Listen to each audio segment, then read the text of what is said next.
I have notes from Algebra and also I'm sorry. Right there. Unplug it, plug in the other cord, take it.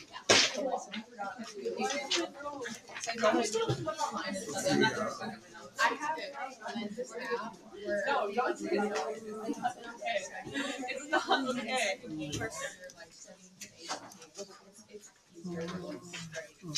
Yeah, but I'm not spending $30 on that. It's too late. Like, it was worth it a couple months ago. I don't know. I think people are always like, oh, it's too late. It's too late. Like, I think people saying that it's like, oh yeah, I'm gonna study for next week. Yeah. Not yet. He's got that shit next to it. No. But people look at it. It affects like college and stuff like that. But sometimes college is underrated. Yeah. Because a lot of colleges aren't kind of like that anymore because it's not accurate for how people use it. I just went for forensics. I did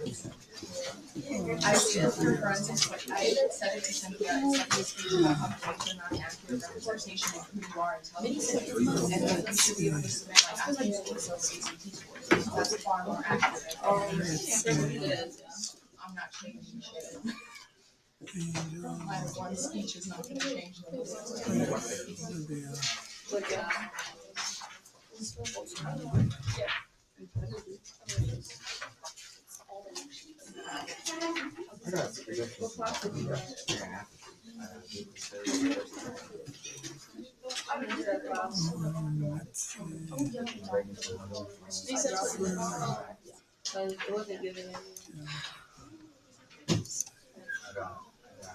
you should take it though. You should. It's just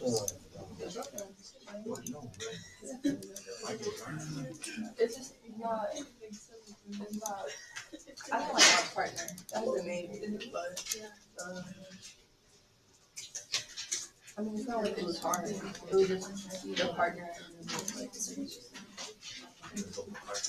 But no, the people in it was very cool, except for one.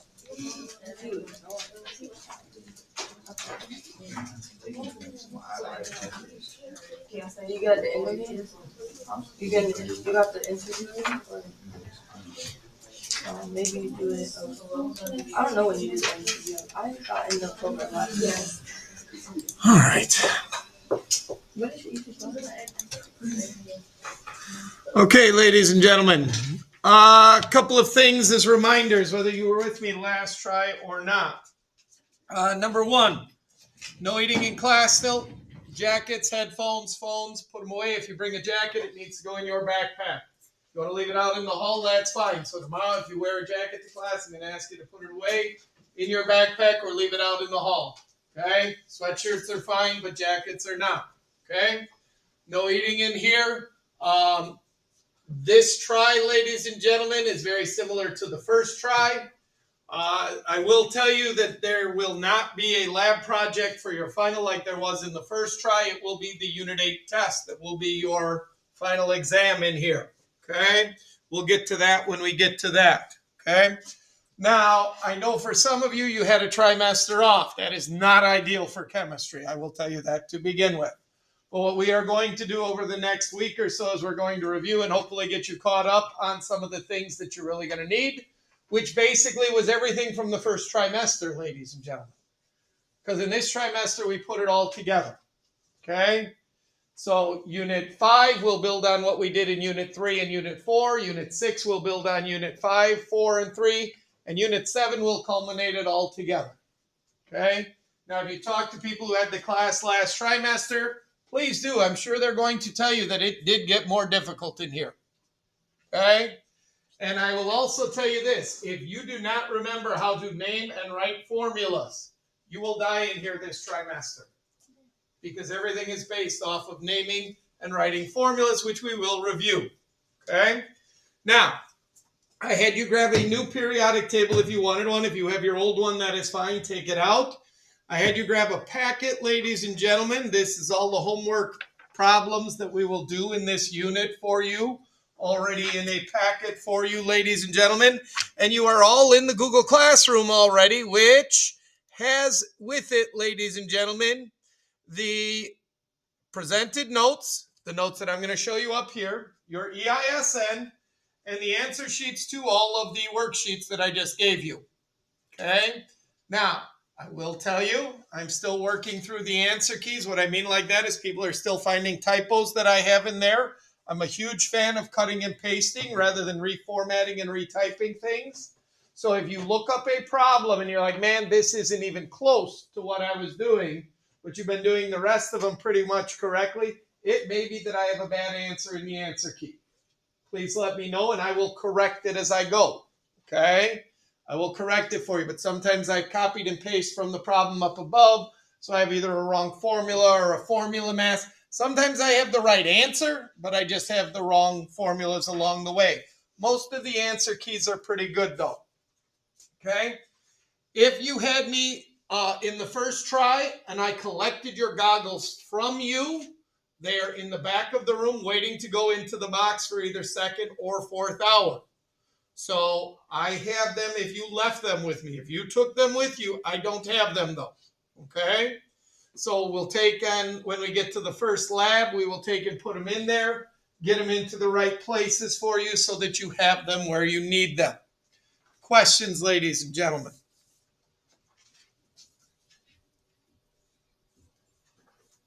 This might be the quietest you guys will ever be all year, especially with Cynthia in the class. Okay?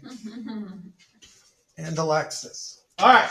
So then, ladies and gentlemen, let's take a look at your periodic table and what you should have on it. Okay? So let's begin in the upper right-hand corner, upper left-hand corner. Sorry, ladies and gentlemen. Please remember, the periodic table is divided into two sections. There are metals on one side and there are nonmetals on the other. We need this because we're going to be writing compounds in just a few minutes, ladies and gentlemen. Okay? Now, to write a compound, metals always begin a compound if it is an ionic compound. Metals are over here. Metals always lose electrons, create a positive charge, and another name for that is a cation, ladies and gentlemen. So I would put all of those notes above the left-hand side on your periodic table. Now, if you still have yours, you should have these on there. But again, I know when I was in high school, if I had 12 weeks between the first half of a class and the second, I would have lost everything somewhere along the way.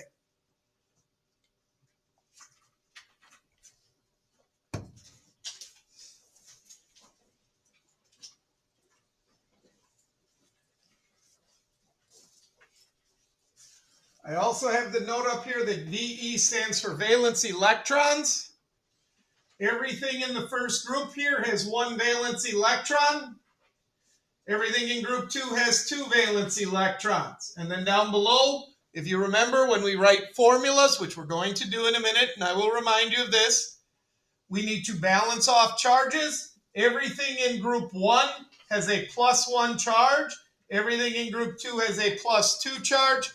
Exception, because there's an exception to every rule. Hydrogen.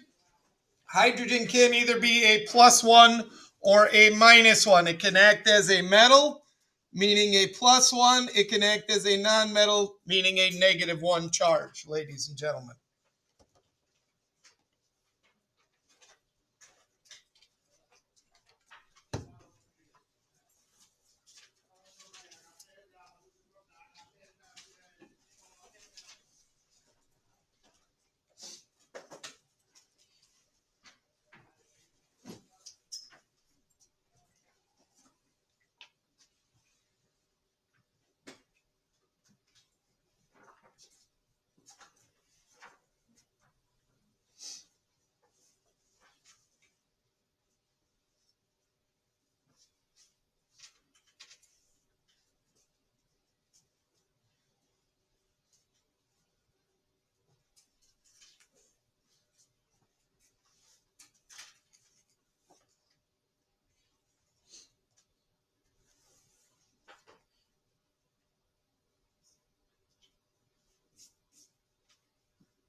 Again, we continue. Group 13, 3 valence electrons. Group 14, 4 valence electrons and a -4 charge. That is for these two elements up here, which are nonmetals.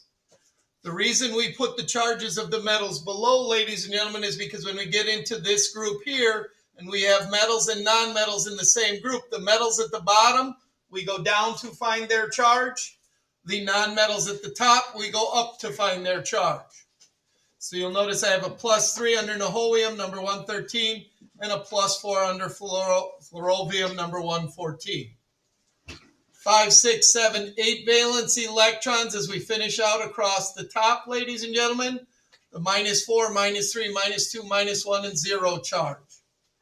These up here are nonmetals that gain electrons, meaning they have a negative charge or they are anions. Exception to the 8 valence electrons in the noble gases is helium. It only has 2 valence electrons. Why?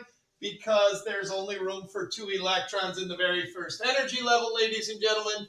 And in Unit 8, we will learn about quantum numbers and exactly why that is. Okay?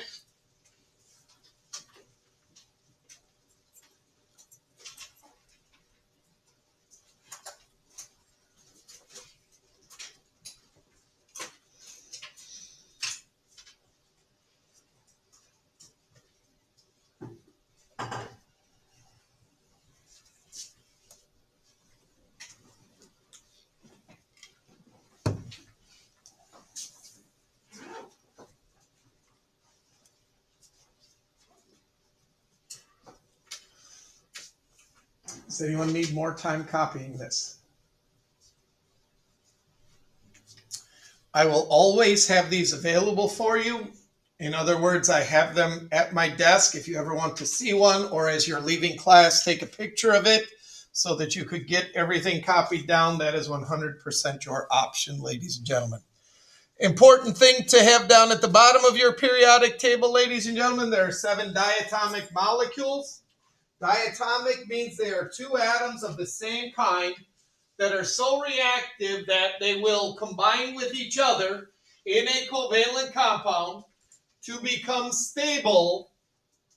And if we were to ever write them in a chemical formula, in a chemical equation, this is the way we would write hydrogen or represent hydrogen, H2.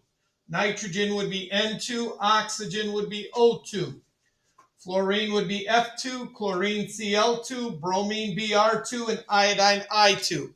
There are only 7 elements that do this, ladies and gentlemen, but it is very important. In this unit, you are going to eventually be writing balanced chemical equations, Unit 7, not in this one. But in this unit, when you go to calculate a formula mass, if you list oxygen as just O, you're going to come up with half the moles that you should have. Okay? So these are the only 7 elements that do that. If you were to write the formula for iron, it would be Fe. If you were to write the formula for potassium, it would be K. We're talking about lone elements here. We're not talking about something in a compound. So when these things are alone, this is the way we would write these 7. Now, you can have 1 oxygen in carbon monoxide. Absolutely fine. Why? Because it is combined with another element. It is becoming stable by gaining or losing electrons or sharing them. This is just what they do when they are on their own. This is the way we would write them, and this is the way we would express them. And I'm telling you right now, if you don't do it, you're going to get problems wrong on your first quiz on Friday. So you better make sure you have these written down somewhere where you can identify them and see them very easily. Questions? They are also up there on that periodic table, ladies and gentlemen, in the dark green color. Hydrogen, nitrogen, oxygen, fluorine, chlorine, bromine, and iodine. We're not trying to keep it a secret from you. If you wanted to take a highlighter and highlight them on your periodic table, you are welcome to, as a reminder too, that, hey, these things do that. Completely and totally up to you, but completely and totally available to you. Questions?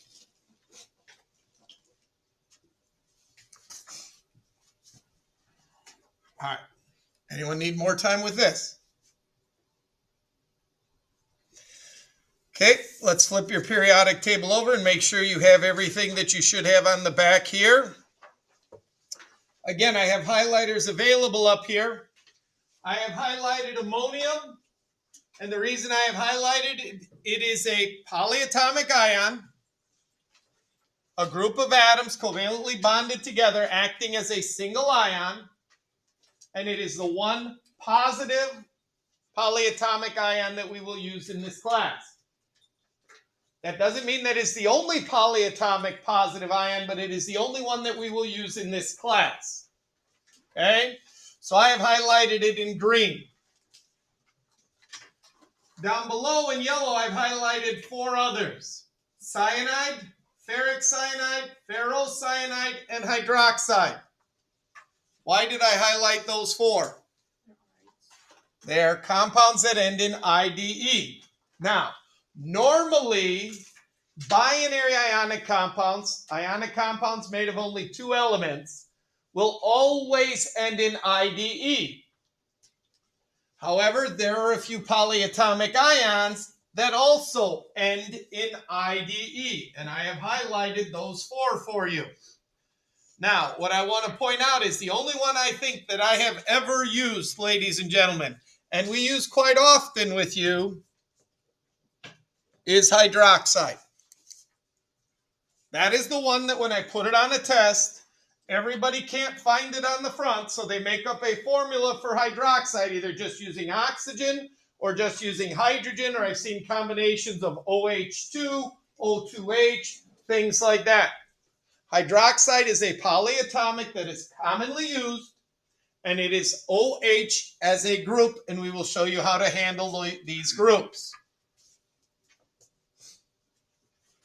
If you remember in our naming system as well, anything here that ends in ATE, so the ones that are not highlighted here, any of them that end in ATE, it is possible that they could lose one of their oxygens.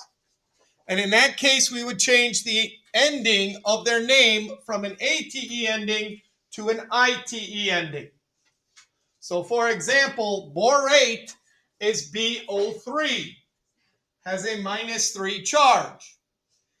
If the compound is borite, it would be BO2, still with a -3 charge. The only thing that changes about the compound is the number of oxygens in the formula.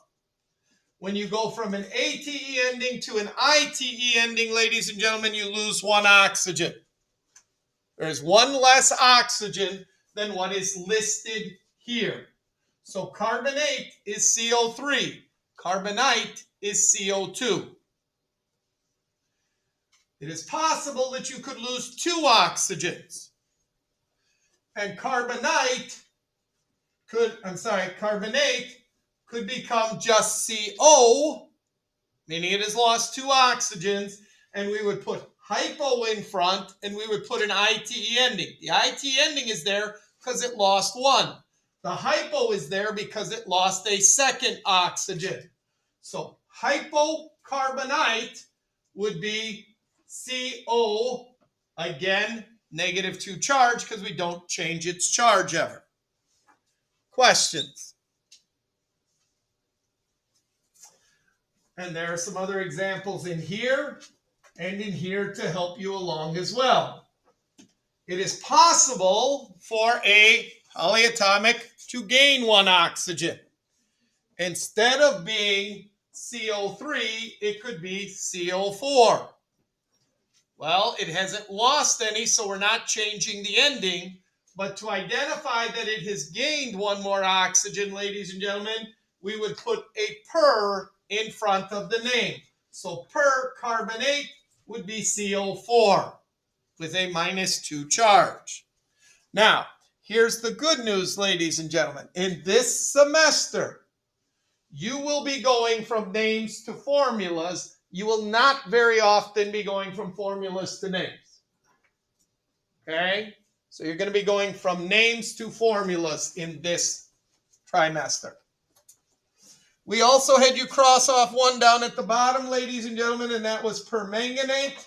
So please cross that one off on your periodic table if you have not done so already.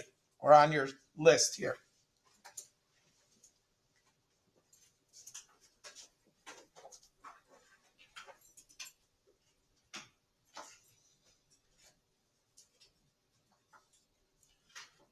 Questions?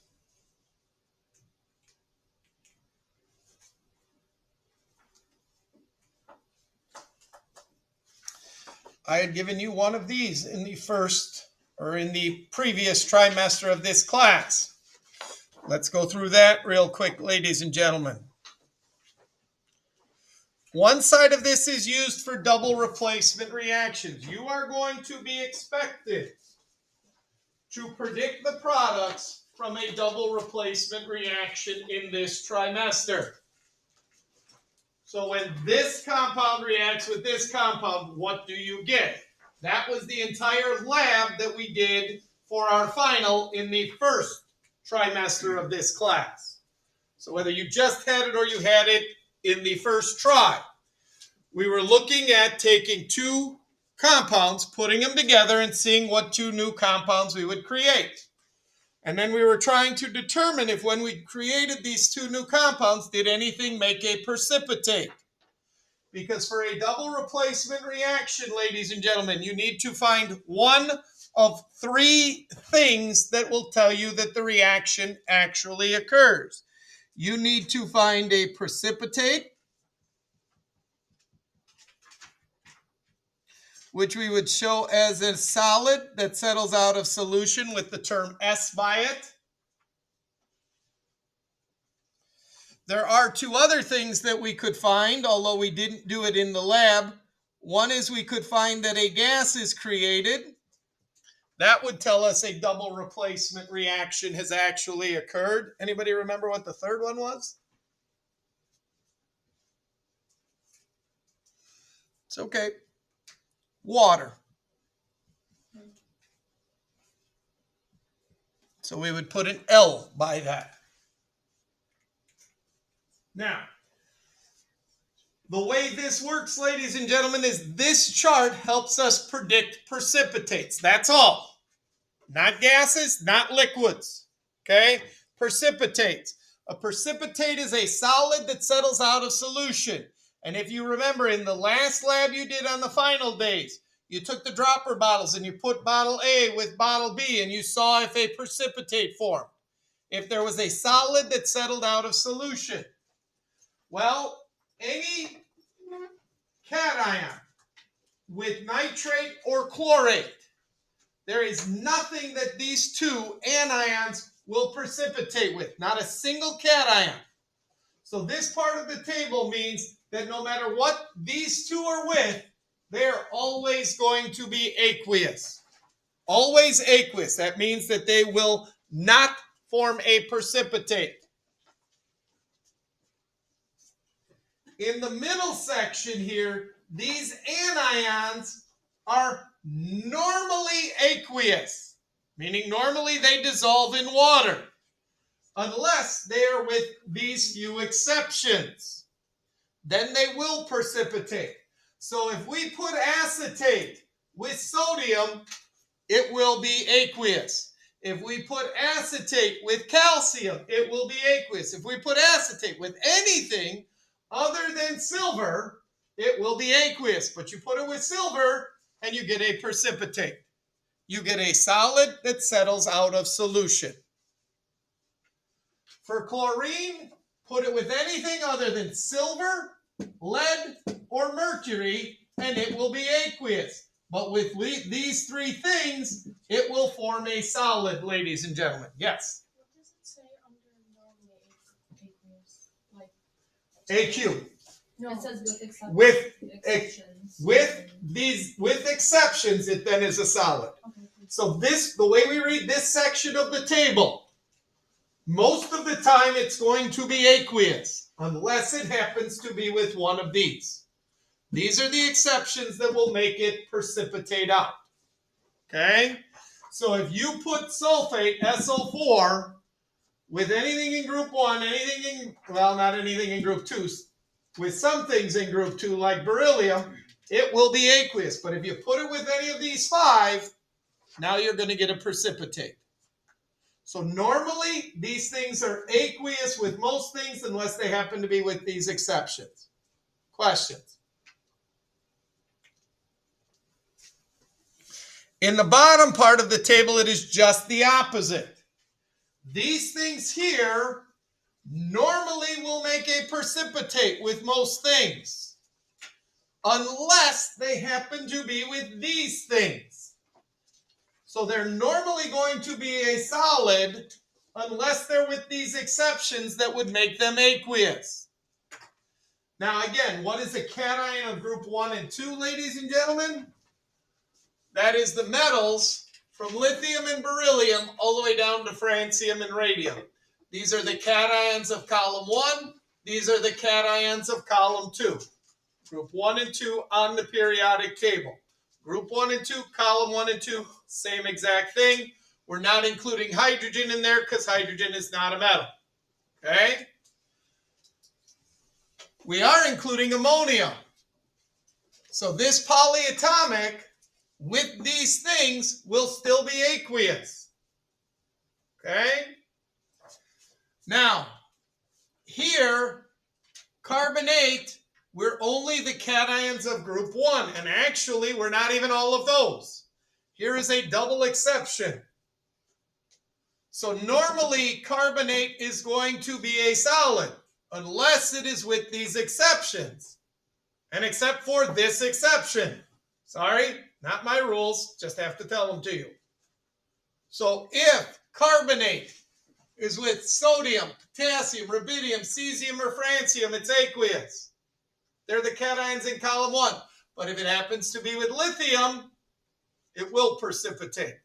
It is an exception to the exception. Sorry, not my choice. Questions? Please remember, double replacement reaction. Kind of like a double date. 2 boys and 2 girls go to the dance together. Double dating. And halfway through, they decide to switch partners. Now, please remember, the chemistry world is homophobic. So the guy has to change places with the guy because they represent the metals in the compound. Okay? So in a double replacement reaction, you would have 2 compounds creating 2 new compounds by the metals switching places. Now, if you do not find a precipitate, no reaction happens. No reaction happens. You have to find a precipitate, gas, or water. And we will always look for a precipitate in the reactions that I will give you. Questions? The backside of this, ladies and gentlemen, was the single replacement reaction sheet. Single replacement reaction was the high school dance where you go with someone and someone replaces you in the compound. So, Susie goes to the dance with Jim. Susie gets replaced by Jane at the dance. Jane and Jim are now a compound. Susie's now a lone element on her own. By the way, lone elements, that's when you would have to have the N2, the H2, the Cl2, the F2, the Br2. Okay? If those happen to be the lone element that is created. Single replacement reaction, the things at the top replace the things at the bottom in the compound. And when we get into single replacement reactions, again, we will point that out. But for a single replacement reaction to take place, the metal, the lone metal, has to be more reactive than the metal that's in the compound. So aluminum will replace zinc. Zinc cannot replace aluminum. The higher up is the one that is more reactive. Questions?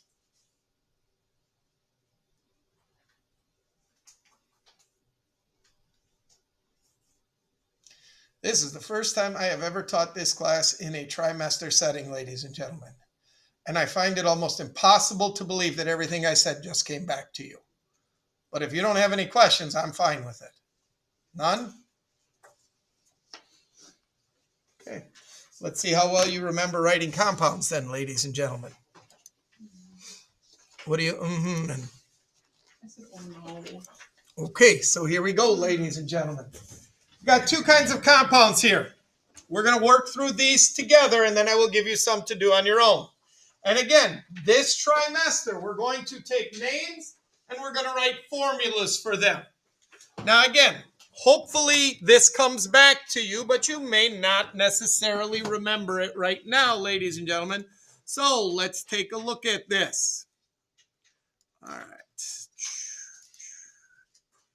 All right. So iron 2 nitride. Anybody remember what the 2 means? The charge. Thank you. For us to write compounds, ionic compounds, which is what we're talking about here, ionic compounds, you need to know the charges of all of the elements that are involved. The problem with iron is it's in a place in the periodic table where we cannot tell its charge. If it were strontium, we would go down to the bottom and say it's a +2. If it were potassium, we would go down to the bottom and say it's a +1. If it were aluminum, we would go down to the bottom and say it's a +3. Okay? However, ladies and gentlemen, we cannot do that with iron. It is a transition metal. It is in an area where we cannot tell. So in the name, we use a Roman numeral to represent the charge. Now, hopefully you remember that iron symbol, ladies and gentlemen, is Fe. If not, look it up. The Roman numeral of 2 here means that iron will have a +2 charge. Now, nitride comes from what element? Nitrogen. Now, on the periodic table, nonmetals, you can always tell their charges. They can always be found on the periodic table. What is the charge of nitrogen on the periodic table in a compound? So it's a -3. Now, if you remember, ladies and gentlemen, we taught you a method called the crisscross method. The total charge on a compound always needs to be 0. And the way we assure that is we take these charges from up above and we crisscross them and let them become the subscripts down below. So we get Fe3N2. Please remember, we never write positive or negative signs down here. This is telling you how many irons are in the compound. That has to be a positive number. You can't have -3 irons in a compound. Okay? So we do the crisscross and we bring down just the number, not the sign. What number do we never write? We never write ones. So if you're bringing down a 1, you don't write it. We never write ones. By writing the Fe, you're saying there has to be one of them in their compound. And again, the total charge always needs to be 0. So to remind you of that, ladies and gentlemen, the way we find the total charge is we take the number of them, which is 3, times the charge, which is +2. 3 plus 2's give us what charge? +6. So for nitrogen, we're going to do the same thing. How many of them are there? There are 2. What is the charge? -3. 2 -3's has a charge of -1. 2 -3's is a -1. Hey, -6. 2 -3's. -3 and -3 is -6. Total charge, 0. That's what we want every compound to be. A total charge of 0. The crisscross method, this system, guarantees you a charge of 0. When does it let you down? What is the one time when the crisscross method lets you down?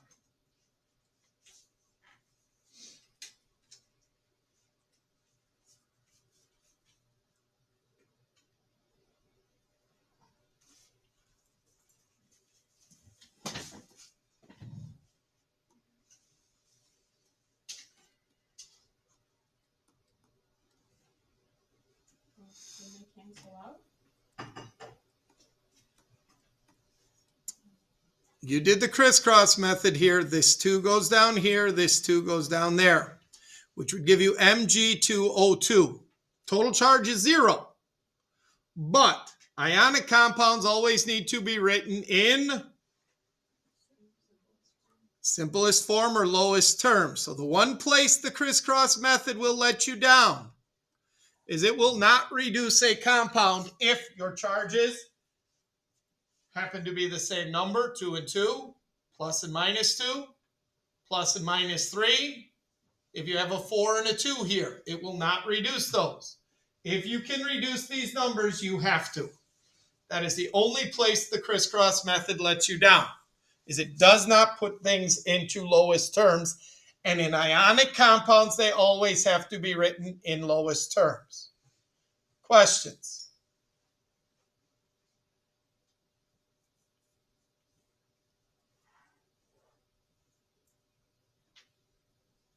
I think you guys forgot how to talk since the last time we've been in class.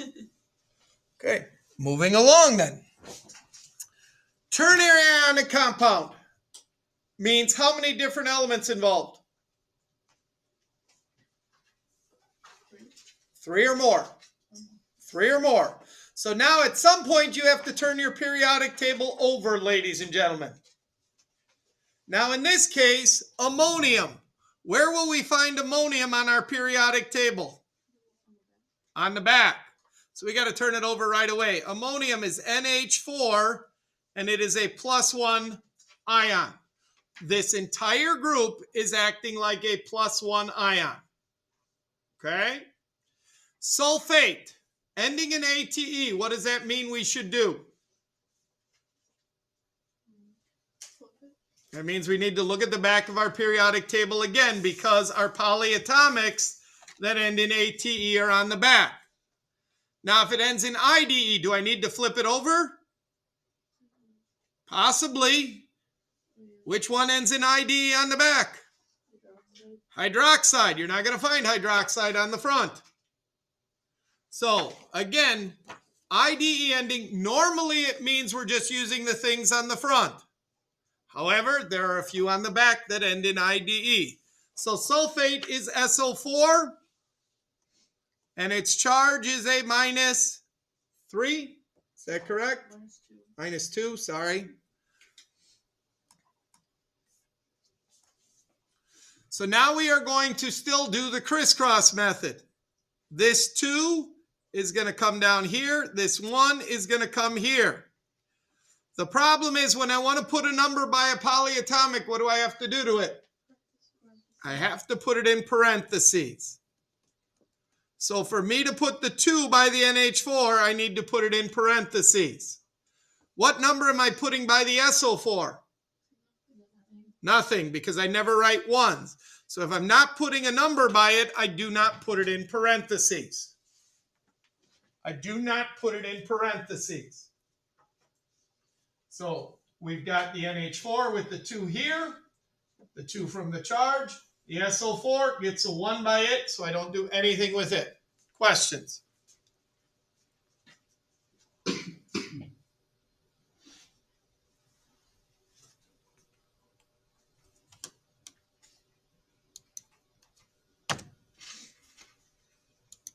Okay, figure them out.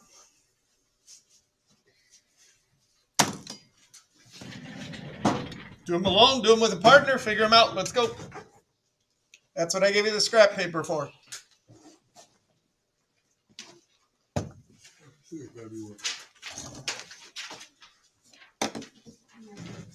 If you have questions, raise your hand. I'll be happy to come over and help. If you cannot find an element on the periodic table, raise your hand. I'll be happy to come over and help.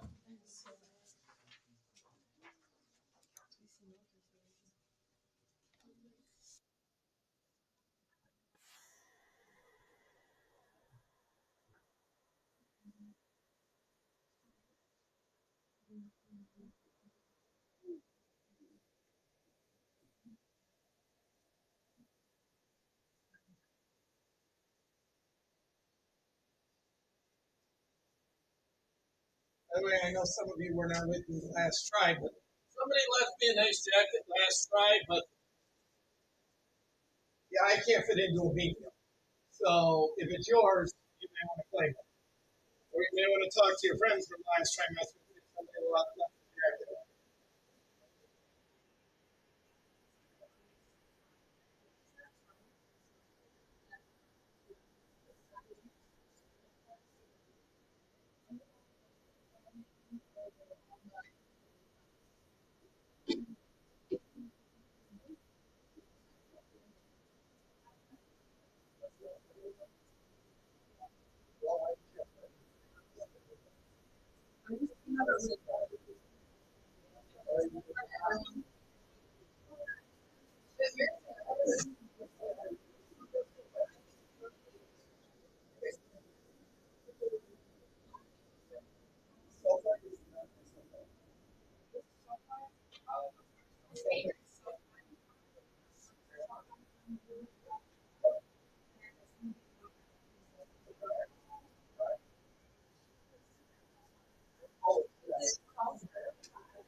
All binary.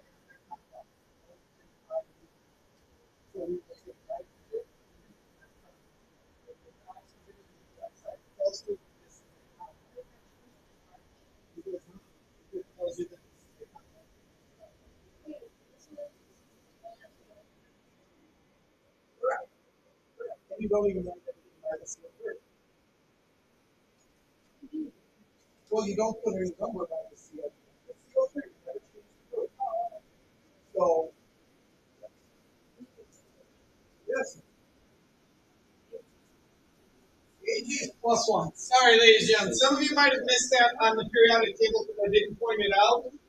AG number 47 on your periodic table is always a plus one charge. Always a plus one. Zinc number 30 on your periodic table is always a plus two charge. Even though they're in those transition metals, those are always that charge. So I didn't look to you earlier. I didn't remind you when I had that periodic table.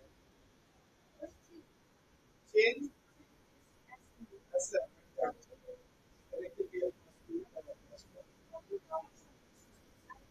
Well, because again, up in there, I will put a Roman numeral with the charge on it. Yes, that is, no, it's an IV, which represents.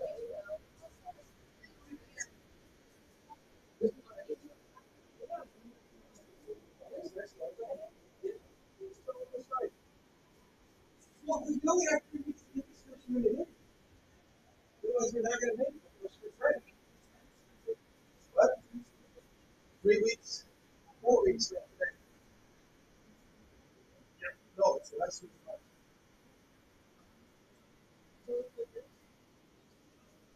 Sulfide. Sulfur because it has an IUP. S down, I charge with sulfur head. I charge with aluminum head. Yes, you do. You know that. Now you crisscross it, you write a compound. Great, what?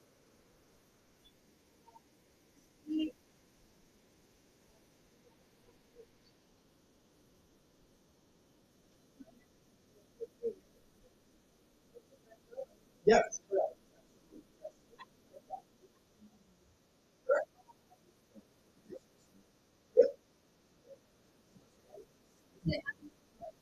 Yes, charge.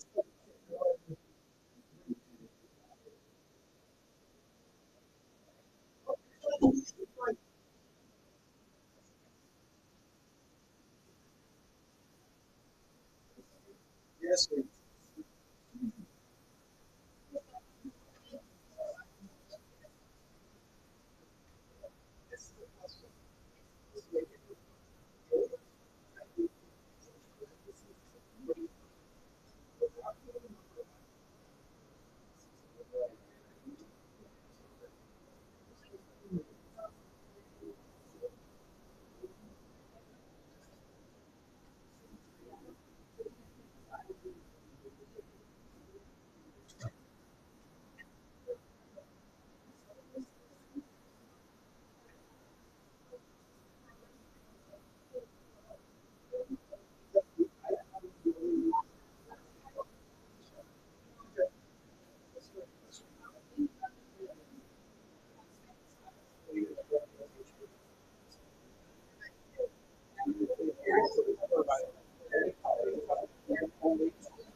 No, I didn't get this far. Wait. In there. How many times do you have to try to unlock it before it locks up? Is your code 0000 1111? Wait. Can you see this? Okay. So I take a selfie of you on your phone. No, you.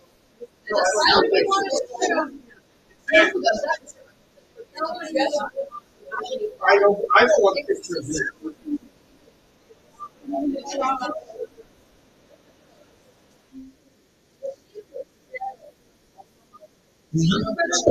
We're like this.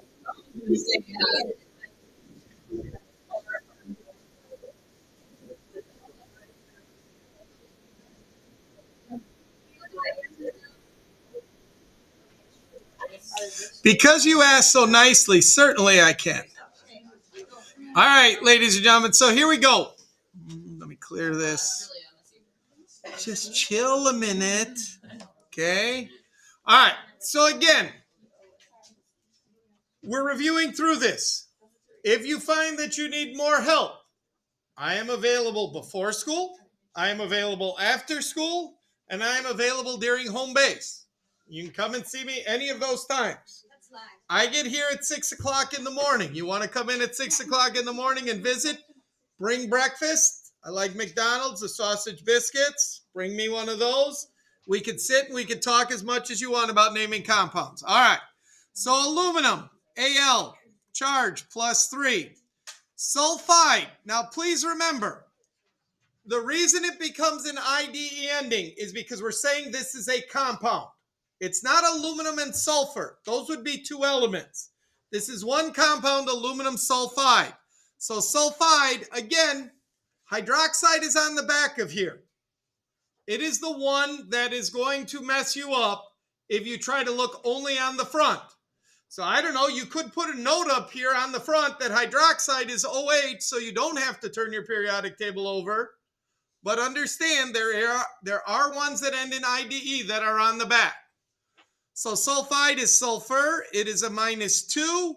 When we do the crisscross method, we get Al2S3. Questions? Again, silver, ladies and gentlemen, element number 47 on your periodic table. Put a +1 in the box with silver so you know its charge is always a +1. Silver is Ag, +1. Carbonate, the AT ending tells me turn my periodic table over. Carbonate is CO3, and it has a charge of -2. So now, when I do my crisscross, I'm going to end up with Ag2CO3. Because I'm not putting a number by the CO3 group, I do not have to put it in parentheses. And please remember, we don't ever change the group. It's CO3. If you want multiples of them, put it in parentheses, put the number outside. Don't make it CO6 because you wanted 2 of them, okay? You can't just change it that way. Tin 4 chloride. Now, again, ladies and gentlemen, if you didn't get this, you should have. Sorry. It's all right. We can go away with those 2.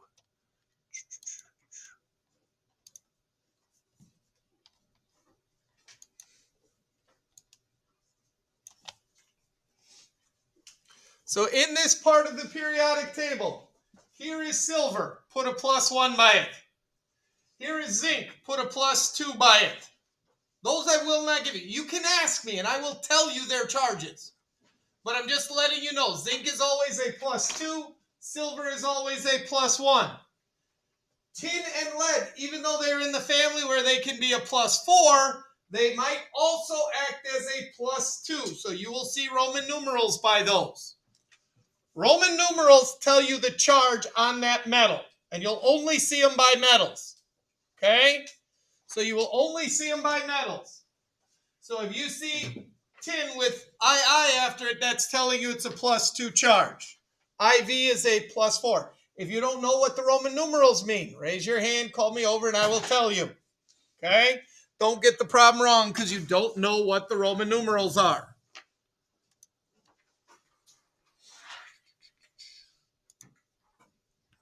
So again, aluminum sulfide.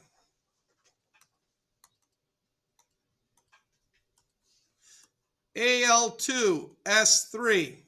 Silver carbonate, Ag2CO3. Tin chloride, Sn +4, Cl -1, gives me SnCl4. Calcium phosphite, calcium, Ca +2. Phosphite, PO4 is phosphate. So phosphite would be PO3 -3 charge. Why PO3? IT ending means we have lost 1 oxygen. So Ca3, parenthesis, PO3, parenthesis, 2. I'm putting the 2 by that group, so that group has to be in parentheses. Questions? Zinc hydroxide, zinc +2, hydroxide -1. Going to put the 2 by the hydroxide, the 1 by the zinc, so Zn, even though there is no number by the hydrogen, I'm still putting the group in parentheses to put a number by it. That doesn't change. Questions? Sodium, Na, +1 charge. Oxide, oxygen, -2 charge. Na2O. There are your compounds, ladies and gentlemen. Questions? Now, again, do I grade homework? No. No. But if you're sitting there going, man, I don't remember those formulas very well, I would probably do the first worksheet on here, where you've got to write a bunch of formulas, where you're going to practice writing formulas and things like that, ladies and gentlemen. Questions? Okay. Open up your EISN, the one that I gave you for this unit, ladies and gentlemen. So you need to go into Google Classroom and you need to open it up and let's talk about the mole. We've already introduced the mole to you, whether you had it last try or whether you had it in the first trimester. What was mole? It is an amount of something. It's like saying a dozen. If I have a dozen pencils, KP, how many do I got? 12. If I have a dozen golf balls, Olivia, how many? 12. Dozen means 12. Mole means 6.02 times 10 to the 23rd. Mole means 6.02 times 10 to the 23rd. And the mole is the central unit for everything we are doing in this trimester until Unit 8. The mole is the central unit for everything that we are doing until Unit 8. So if you're given a problem and you have no idea where to start, try to get things into the mole. Try to get them into moles because that is what you need. Did you get lost or die? Oh, okay, good. Glad you did that. Okay, so here are topics. By the way, you want a study guide? Here it is. These are the things that we are going to do in this unit. There's your study guide. These are the things you need to know how to do. So let's start with the mole. Reviewing. Mole represents amount of substance. It is one of the 7 base units that we started the year out with. It is also called Avogadro's number. 6.02 times 10 to the 23rd particles. By the way, hope you like math because you're going to have tons of it this trimester. Tons of it. Okay? First try, not a lot. Second try, you may want to grab one of those every day. And if one goes missing, I take and I put them all away. And I recommend you use these calculators. You can use your own in class, but when I'm teaching you how to do something like put this number into your calculator, it's easier if everybody's working with the same calculator. Avogadro's law says equal volumes of a gas under the same set of conditions, pressure and temperature, will have the same number of particles. How many? 6.02 times 10 to the 23rd. Now, Unit 6, what happens if you're not under the same pressure and temperature? We'll get into that, but not yet. If I were you, ladies and gentlemen, in the top part of my periodic table right here, I would copy that down. I would put that on there. I would put this right here on your periodic table. The whole thing. Mole to volume, mole to particles, mole to mass. Because these are the 3 ways that you will be given information in Unit 5, Unit 6, and Unit 7. Sophia, I'm sorry, what? I need to test. Are you going to ask what the definition of chemistry is again? I don't think I asked this much in this try, no. You're going to be too busy figuring out how many molecules there are in 3.25 grams of sodium chloride. Oh my God. It is not that bad. If I can do it, anyone can. Math, Then why in the hell are you taking chemistry? Because I love chemistry, just not math. You know the best part about chemistry, right? We get to make math applicable. We get to make it reasonable. Is that what? Is that an at symbol, LASTP, or am I blind? Yes, 22.4 liters at STP. 22.4 liters at STP. Now, here's the good news, ladies and gentlemen. In this entire unit, anytime I give you a gas, guess what? It will be at STP. Has to. Otherwise, we can't do this calculation. And then what would we do in Unit 6 if we did that already in Unit 5? Oh my goodness, Mr. Grant. Hey, this is a part of chemistry I love. Oh my goodness. Careful what you say about him. He's my goodness, too. So our magic number to get from moles to particles is 6.02 times 10 to the 23rd. 6.02 times 10 to the 23rd will get us either from moles to particles or particles into moles. Depends on what you're given, depends on what you're asking for. Our magic number for volume, ladies and gentlemen, is 22.4. 22.4 liters of a gas is equal to 1 mole of a gas at STP, and you will always be at STP in this unit.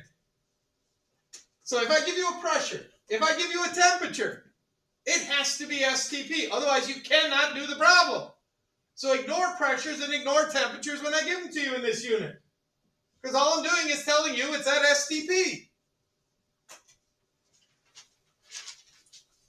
And then this one over here, ladies and gentlemen. You can go from moles into mass. But you have to use something called either the formula mass or the molar mass. And we will explain what that is. And that is not a magic number, ladies and gentlemen. That is not the same number every time. The reason why it is not the same number every time is because different substances have different masses. So I can't give you one number to represent every substance, but I can show you how to calculate a molar mass. But guess what? When you cannot calculate a molar mass? When you can't write a formula for the compound. Because the molar mass depends on you writing a correct formula. And if you decide to change the numbers down below in the crisscross method, or if you grab carbon instead of carbonate off of the back of your periodic table, you can't get the right answer if you don't have the right formula. Okay? Can't get the right answer if you don't have the right formula. Does anyone need more time with this? Okay, good. Then let's move on. Oh, yeah, by the way, what are particles? They are either molecules, atoms, or formula units. Now, ladies and gentlemen, last trimester, my 2 classes of Chemistry B decided that they were going to abbreviate formula units to FU. Oh. So we will use FU, ladies and gentlemen, not in the way you probably are thinking right now, but it represents formula units, ladies and gentlemen. Okay? So if I say FU, it is formula unit. Questions? So that is the one that gets a little bit tricky. Because what are the particles that is making up your sample? Is it an atom? Is it atoms of iron, metal? Is it molecules of nitrogen dioxide? Or is it formula units of sodium chloride? And then once we know that, we can then use this a little bit better. Okay? So the difference here, this would be for an element. This would be for a covalent compound, atoms that are sharing electrons. And this would be for an ionic compound because technically an ionic compound is a formula unit and not a molecule. Questions? Wonderful. Standard temperature and pressure, ladies and gentlemen, means 0 degrees Celsius and 760 millimeters of mercury. Oh, by the way, it could also mean 14.7 psi. It could also mean 101.3 kilopascals, or it could mean 1 atmosphere. You can write all that down. Well, you don't need to know it now, no. But here's what I'm telling you. If instead of saying STP, I give you a temperature and a pressure, ignore it because that's STP. Okay? Unit 6, yeah, you're going to need to know those. Questions? All right. This is the one number that varies. And it depends on what your sample is. So, for example, H2O has a formula mass of 18.0152 grams. By the way, your periodic table, it would be 18.52. 18.02. Why is mine a little bit different? Because I used to use a different periodic table, ladies and gentlemen. And the periodic table I used was a little bit more precise than yours. Which means I'm not going to argue with you over thousandths or hundredths of grams. Okay? So if your number comes up slightly different than your neighbor's in the hundredths place or in the thousandths place, we're good enough. Okay? For NaCl, for sodium chloride, it's 58.452. Well, on your periodic table, it would probably be 58.43. Not going to argue with you over 200ths. And then carbon dioxide, ladies and gentlemen, is 44.01 grams. Now we will show you how to get these. Questions? No, because I'm going to show you how to calculate them instead. Okay? All right? Questions? Good. Good. So how do you find those numbers? How do you find the formula or the molecular mass, molar mass? Okay? Well, molar mass is the mass of 1 mole of a sample. So when you have 1 mole of a sample, what is its mass? Okay? It's calculated based on the formula and the periodic table. Okay? So 1 mole equals 6.02 times 10 to the 23rd. 1 mole converts AMUs into grams. So in my hand right here, ladies and gentlemen, I am holding 1 mole of copper. Why am I holding 1 mole of copper? Because in my hand I am holding 63.55 grams of copper.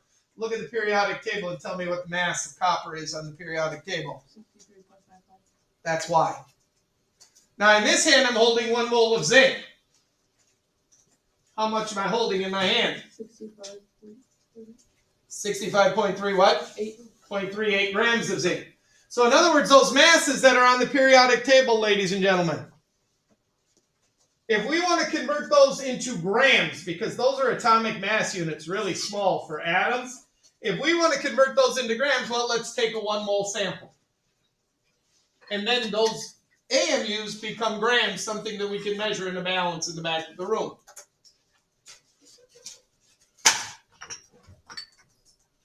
Here, ladies and gentlemen, is 1 mole of lead. How much is in here?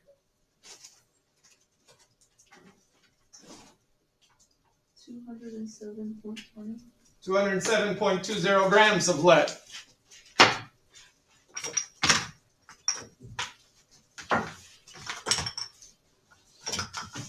Here's 1 mole of magnesium. How much?